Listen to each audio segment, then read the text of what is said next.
एक ऐतिहासिक किताब का भी विमोचन हुआ है।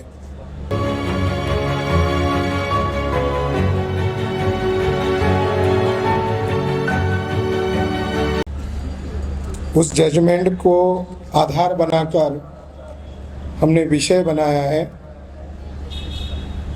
जस्टिस मैकजेफरसन। इन्होंने जो फैसला दिया उस फैसले में दो बड़ी बातें कही। जैसा सुप्रीम कोर्ट ने हाल ही में फैसला दिया, उसका मुख्य बिंदु था कि वो विवादित जगह मालिकाना हक किसका है। उसी तरह 1895 में भी यही मुद्दा था कि बुद्ध गया पर मालिकाना हक किसका है। इस जजमेंट में ये भी कहा कि महंत ब्राह्मणों को पूरा अवसर था कि वह विहार जिस पर वो कब्जा किए हैं, ब्राह्मणों ने एक भी रिकॉर्ड नहीं दिया कि जिससे वो साबित कर सके कि वो ब्राह्मणों का था। ये भी एक जजमेंट में खास बात कही कि ब्राह्मण साबित नहीं कर सके कि महाबोधि महाविहार यह ब्राह्मणों का है, मगर ये तथ्य सामने आ गए कि यह बुद्ध विहार बुद्धिस्ट लोगों का है। ये जजमेंट देते हुए उन्होंने ये भी कहा कि क्यों कब्जा किया ब्राह्मणों ने बौद्ध स्थलों पर। उसका मूल कारण है जो बुद्ध के मूल अनुयायी थे उन्हें हिंदू बनाने के लिए ब्राह्मणों ने बौद्ध स्थलों पर कब्जा किया। इसमें इंक्लूडिंग महाबोधि महाविहार है। इस जजमेंट के दरमियान और एक बात सामने आ गई, वो ये बात कि उड़ीसा का जो जगन्नाथपुरी है, इस पर जैसा ब्राह्मणों ने कब्जा किया वैसा ये यहाँ पर करना चाहते हैं और उस पर कब्जा ही नहीं किया। वहाँ पर बुद्ध धम्म संघ के त्रिरत्न के वह प्रतीक थे जो मौर्य अशोका ने रथ यात्रा के नाम पर शुरू किया था। रथ यात्रा जगन्नाथपुरी में ही नहीं होती, कर्नाटका में भी होती है, खासकर कि केरला में भी होती है। तो इस जजमेंट के माध्यम से कई सारे बातें सामने आ गई कि सारे बौद्ध स्थलों पर ब्राह्मणों ने कब्जा किया है। अभी जो सुप्रीम कोर्ट का जजमेंट है और ये 1895 का जजमेंट है, इसमें जमीन आसमान का अंतर है। उन्होंने फैक्ट को, आर्कोलॉजिकल एविडेंस को क्रॉस चेकिंग करके सारा तथ्य सामने लाया और सुप्रीम कोर्ट ने जो आर्कोलॉजिकल आधार पर बुद्धिस्ट प्लेस है, 4 बड़े बुद्ध स्तूप है, सम्राट अशोक का एक अशोक स्तंभ है जो आर्कोलॉजिकल आधार पर वहाँ पड़ा हुआ है। अयोध्या के जगह पर ब्राह्मणों ने नागेश्वर नाथ मंदिर कहकर अशोक के स्तंभ को शिवलिंग में परिवर्तित कर दिया है। आज भी है। आज बुद्ध गया में क्या स्थिति है? ये जो बुद्ध गया ब्राह्मणों के कब्जे में गई, इसका मूल कारण है कांग्रेस। साथियों, ये जो बुद्ध गया का जजमेंट 1895 में ये बौद्धों के समर्थन में आया था, ये बुद्ध गया बुद्धिस्टों की होनी चाहिए थी, मगर आज इस पर ब्राह्मणों का कब्जा होने का कारण अगर कोई है, कांग्रेस है। एक डेलीगेशन गांधी को मिलने गया जब कांग्रेस का राष्ट्रीय अधिवेशन गया में चल रहा था।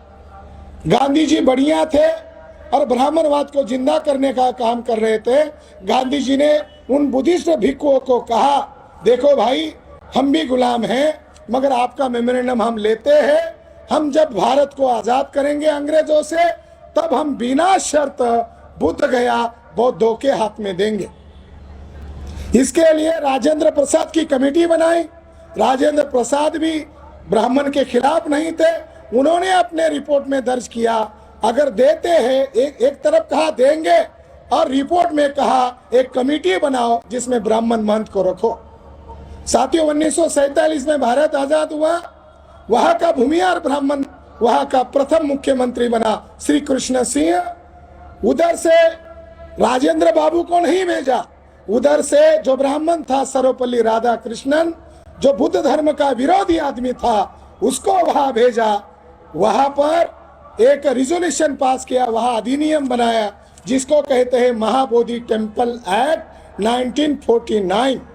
इस एक्ट में प्रावधान किया गया कि आधे से ज्यादा मेंबर ब्राह्मण होंगे, हिंदू होंगे।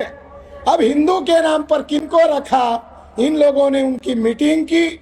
जब सर्वपल्ली राधाकृष्णन वहां समारोह के तौर पर गए बुद्ध गया में, तो ब्राह्मण महंतों ने वहां पर मिठाइयां बांटी और उस एक्ट का समर्थन किया।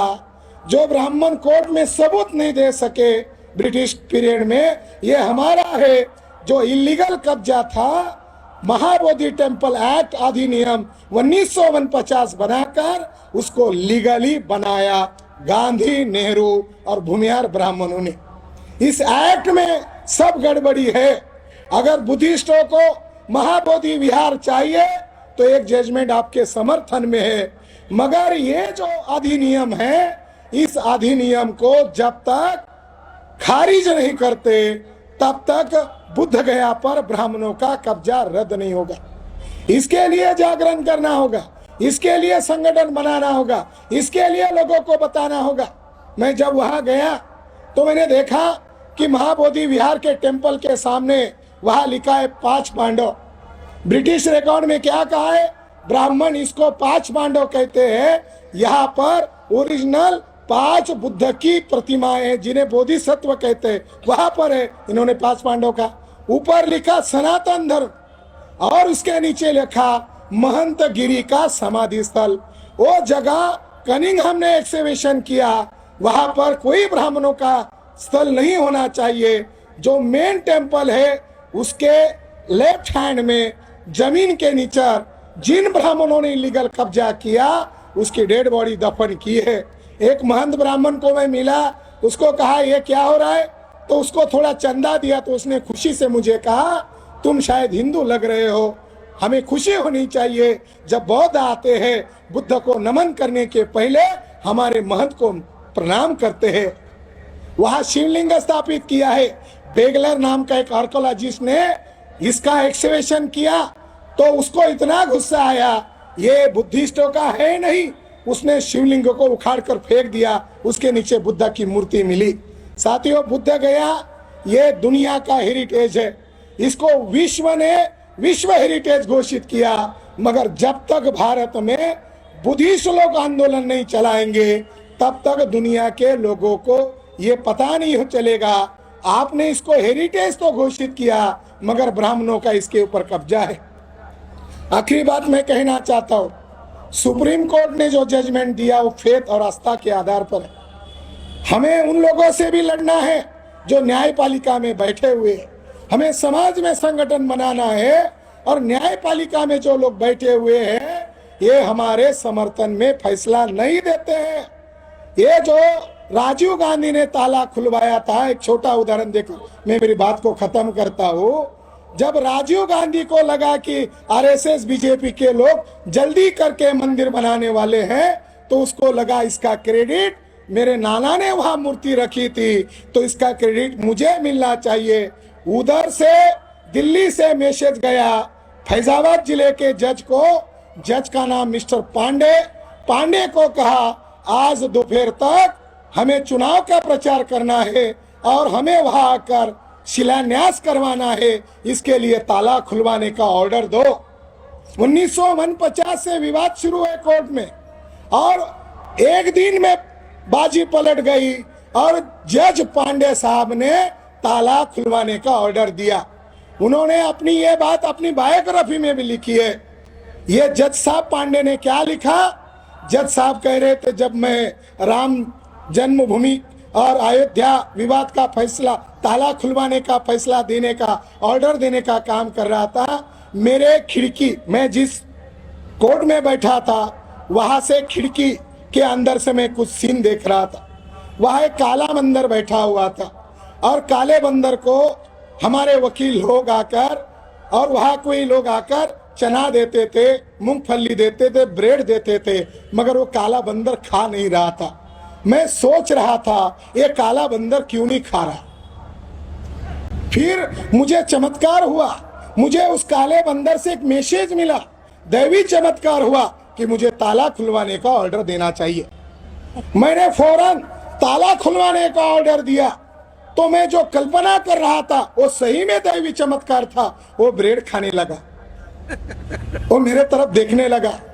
जब मैं जजमेंट देकर वापस घर लौट रहा था, कलेक्टर मुझे मेरे सरकारी आवास पर छोड़ने के लिए आया, तो मैंने देखा अजीब चमत्कार कि मेरे सरकारी आवास के बरामदे में वो बंदर खेल रहा था, जो काला बंदर मैंने वहां देखा था। इस जज को बाद में हाई कोर्ट का भी जज बनाया गया।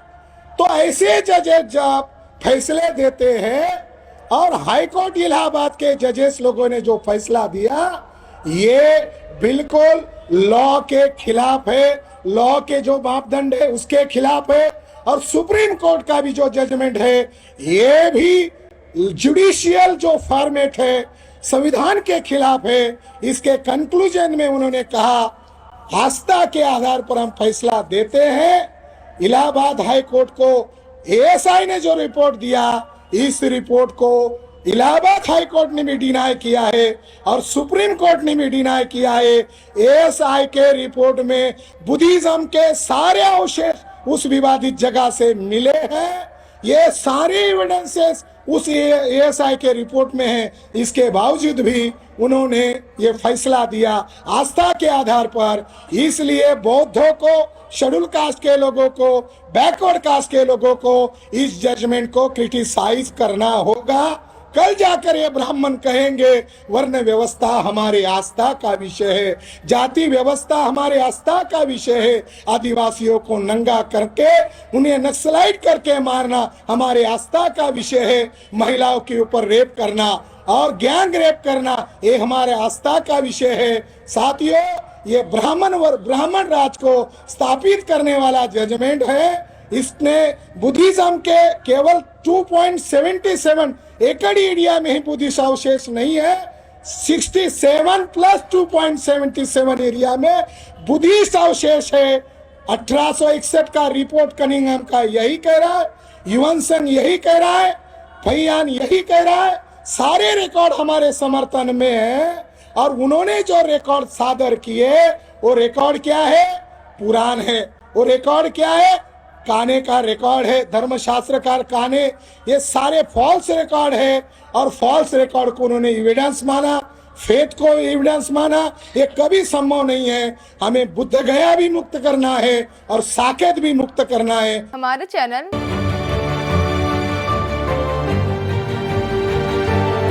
लाइक, शेयर, सब्सक्राइब देखना मत भूलिएगा। जय भीम, जय भारत, जय संविधान, नमो बुद्धाय। धन्यवाद। चैनल आर्थिक समस्या से गुजर रहा है। अगर आप बहुजन समाज में बाबा साहेब अम्बेडकर और तथागत बुद्ध की विचारधारा को अधिक से अधिक लोगों तक पहुंचाना चाहते हैं, तो हमें आर्थिक सहयोग प्रदान करें, ताकि हम अपने चैनल के माध्यम से देश विदेश में समता, बंधुता, एकता और संवैधानिक अधिकारों को ज्यादा से ज्यादा लोगों तक पहुंचा सकें। आप अपनी सहायता राशि नीचे लिखे खाते में जमा करा सकते हैं। खाता धारक गौतम रत्न, खाता संख्या 316957686551, IFSC कोड SBIN 0060336, बैंक भारतीय स्टेट बैंक। आप हमारे बैंक खाते का विवरण स्क्रीन पर भी देख सकते हैं। जय भीम, जय भीम। मैं गौतम रत्ना गौतम फिल्म्स प्रोडक्शन में आपका स्वागत करता हूं। आप हमारे प्रोडक्शन हाउस के अंदर अपना कैरियर बना सकते हैं as a film director, as a producer and actor and actress and editor and cinematographer also. अगर आपको फिल्म से रिलेटेड कुछ भी प्रोजेक्ट आपको बनवाना है, तो हमारे पास में पूरा सेटअप है, जिसमें फिल्म कैमरा है, शूटिंग लाइट्स है और एडिटिंग है। सारा A to Z एक ही जगह पर आपको हमारे यहाँ पर मिल जाएगा। तो दोस्तों, आप हमें कांटेक्ट कर सकते हैं हमारे नंबर्स पर 9810085714